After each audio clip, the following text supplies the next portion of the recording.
हाँ तो बच्चों रिसेंटली क्लैट के अंदर 1 दिसंबर संडे के को पूछा गया सवाल है हमारा रीजनिंग के अंदर, जो कि 3 साल से नहीं पूछा जा रहा था। मैंने आपको बार बार बोला था कि इस क्वेश्चन पे ध्यान दो, आप ये पूछा जा सकता है।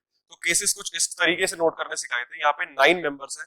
9 मेंबर्स का मतलब हो गया कि आपके पास ऑड नंबर ऑफ पर्सन मिल रहे हैं। ऑड नंबर ऑफ पर्सन आपको अगर अरेंज करनी है तो वो किस तरीके से अरेंज करोगे। यहाँ पे इन्फॉर्मेशन दी है, राम के थर्ड लेफ्ट में रोहित है। तो राम को अगर हम इधर रखते हैं, उसके थर्ड लेफ्ट में, ये फर्स्ट लेफ्ट, ये सेकंड लेफ्ट, यहाँ पे आपका रोहित आ जाएगा।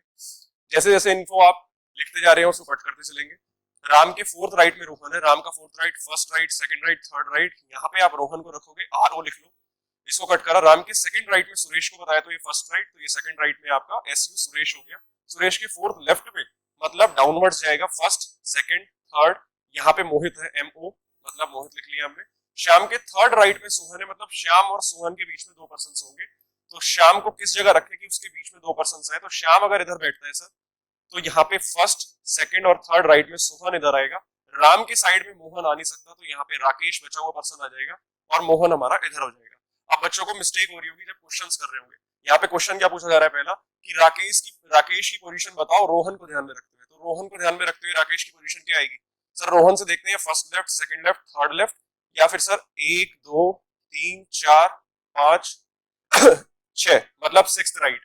तो दोनों ही ऑप्शन में नहीं है। तो इस केस में आपको कुछ नहीं करना है, आपको नन ऑफ दीज या कोई भी ऑप्शन लगा के आते हो वो आपका ठीक हो जाएगा, क्योंकि उनकी साइड से मिस्टेक है। समझ आ रहा है आपको? या तो सिक्स टू द राइट या फिर थर्ड टू द लेफ्ट। ठीक है। आप पूछ रहे हैं who is third to the right of Mohan, Mohan से तीसरे राइट पर कौन रहेगा? तो मोहन किस जगह? ये फर्स्ट राइट, ये सेकंड राइट, और ये रोहित आंसर होगा इसका। लेकिन रोहित आई थिंक ऑप्शन में नहीं दिया है, तो इसमें आप लगा के आओगे नन ऑफ दीज, तब आपका आंसर ठीक होगा। अब नेक्स्ट क्वेश्चन पढ़ते हैं इसी का ही। Who is fifth to the right of Rohan, Rohan से पांचवें दाई और पे कौन बैठा है? तो रोहन देख लेते हैं कहाँ बैठा है, ये बैठा। तो रोहन से 1 2 3 4 5, राम आंसर होगा इसका। तो राम ऑप्शन में नहीं है, इसका आंसर राम है, तो कोई भी ऑप्शन लगाते हो आपका वो आंसर ठीक हो जाएगा। Who is second to the left of Rakesh, Rakesh को ध्यान, राकेश से आपको सेकंड लेफ्ट में देखना है, तो ऑप्शन में देखते हैं क्या आंसर आ रहा है।